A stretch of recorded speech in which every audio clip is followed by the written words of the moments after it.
Geister. I won't show you his face. He hates when I does that, obviously, if you guys haven't picked up on that. We're off. We just came back from where I work. I took Momar's car in. We did a starter in it. Gave it a basic going over. And I gave it a New York State inspection. But as you know, we're gathering up all the stuff to do this fish tank. We got the live rock coming and stuff like that. We went to the store, we bought a load of stuff. And we went to take down the tank, and the plastic trimmer on the tank has a split in front and rear. Shouldn't really have an effect on the tank, but I also know that some of the fish stores every once in a while have $1 a gallon tank sale, so a 55-gallon tank costs $55, roughly, plus tax. And I looked, I couldn't find it. Next thing I know, I'm on eBay, and I find the guy in the next town over that has a complete 55-gallon setup with, going by the picture, it's got to be 100, 120 pounds of sand in it. This guy's got to have at least 5 inches worth of sand in this tank. Okay?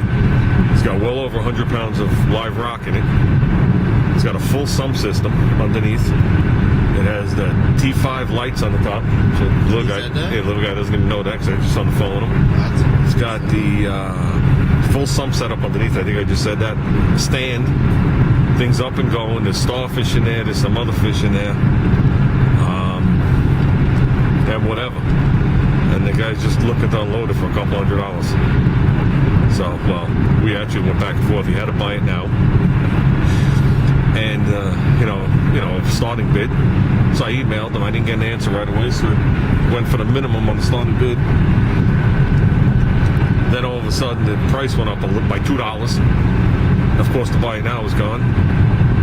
So I contacted him and told him pretty much in so many words I wasn't going to bid again. But if he was interested in selling it, if the tank falls through, meaning I know someone was bidding on it for him, to give me a shout. I got an email back, he doubled the price of the tank and wanted to know if I wanted it. So I pretty much ignored the email and just called it done. Then he calls me, and we talked about the tank. He wanted to know if I wanted to buy it, and he came down $25 on the double price. I wanted to know if I was interested, and I said no. I said, you buy it now was so and so. He goes, okay, if you want to get it for that, you can if you're interested. So I could tell right away this guy's a winner. The buy it now price, you can't get the rock for the price of the buy it now in this tank. So we're taking a ride over there.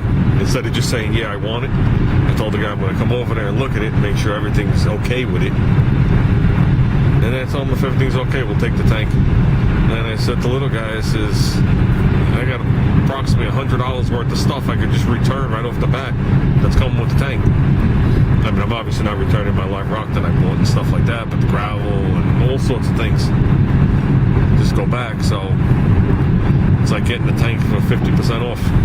And I solved my cracked tank problem, and we can move forward. Plus, like I said, this is a sump tank, if anybody knows what that is. That's when you look at a saltwater tank and like the corner of it has like this black panel in it, and you don't really know why. It's because the bottom of the tank is drilled out, there's tubes coming through it, and they run it underneath the stand, and on the bottom of the stand sits usually like a 10 or a 15 or a 20-gallon tank by itself. And inside that tank, they have live rock, they have moss, they have plants, they have a light on it, and it's called a refrenum. What do you call it? Refugium.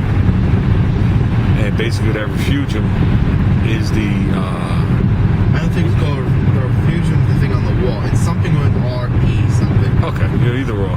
But basically, that's your life of the tank.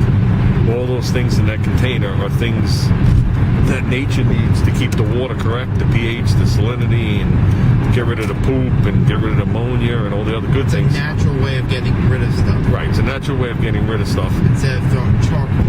And it also allows you to put your protein skimmer down there so you don't see it. You put your heater down there so you don't see it, so the tank looks clean up top.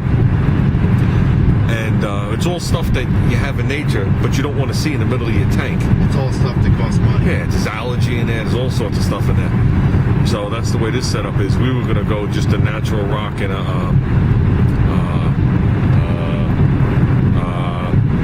I can't think of what that thing is that pushes the water.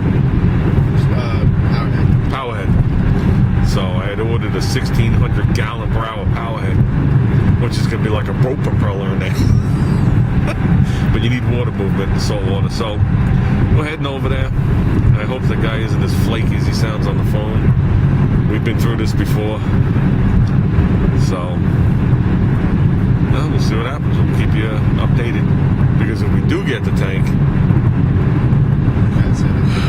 I gotta keep the rock wet. We're gonna take as much water as we can and the sand, keep it all going. So when we set it up, the tank is pretty much cycled already and almost ready to go. It'll be ready to go for the fish he gives me. I'll put it to you like that. So we're not just like taking a rock, throwing it in a pail and leaving. We're taking water and stuff. It's gonna be a couple of trips. The fresh water. Yeah. The salt, everything in the tank, every drop is worth something. Yeah. When we did when we bought the 125 up in Connecticut, that was an up and going tank, and we had to take it down. This guy wants us to take this tank down, and my question is, it's a process. I'll bring my siphon, but I'll if he doesn't have them. Yeah, I don't know what this guy's got. So I was misunderstanding some of the stuff he was saying, but he kept saying ever since the storm, ever since the storm, ever since the storm. So he might have. Oh man, something happened. Something happened up ahead here, and there's the off ramp. Where's the on ramp? We gotta go off the on ramp. There you go. There you go. There's some intelligence.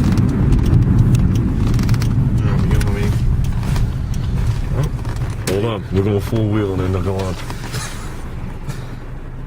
Don't try this at home, folks. I am an amateur. You're about to hear things rub. And I think you should. Ready? Here comes some rubbing. Oh. Don't do this to your own car. Only car you borrow. Okay, the car. Oh, we better get over to the right. Take some back roads. See, it's good to know where you are sometimes. So, with all that said, now that I bought You're lucky you have the new inspection sticker on. Yeah. If you would have got pulled over, that would have been tickets after tickets. Yeah. So, with all that said, now that I've bored you guys to tears about fish tanks and we did a little four-wheeling to go on, we're going to try and get out of here before that flake master runs away. So, well, I'm here on fish tank location. It actually seems like a very good tank. This guy, they got everything in there. It's been going for a long time. There's a lot of salt and crust. But it's up and going, and he said during the Sandy storm he lost a bunch of fish. And the husband just had both his legs amputated, so they can't take care of the tank anymore. So I don't like dealing with situations like that. But it is what it is. You know, maybe the money's going to help them out. So Junior's in there now.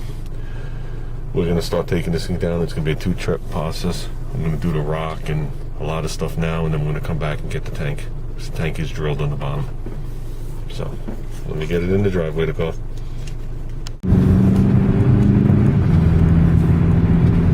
Well, we're about 3 hours into it.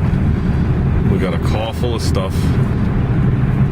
The tank is still sitting there, like an inch worth of water in it, and a little remaining sand. We got like 9,000 bags in the car. It wound up coming with, was that a tomato clown? Yeah. A tomato clown, a bluefish, I don't know what it was. Damsel. 3 starfish, a billion hermit crabs, and a really nice light T5 setup with dimmers and LEDs and all the stuff in there. It's a full skimmer tank.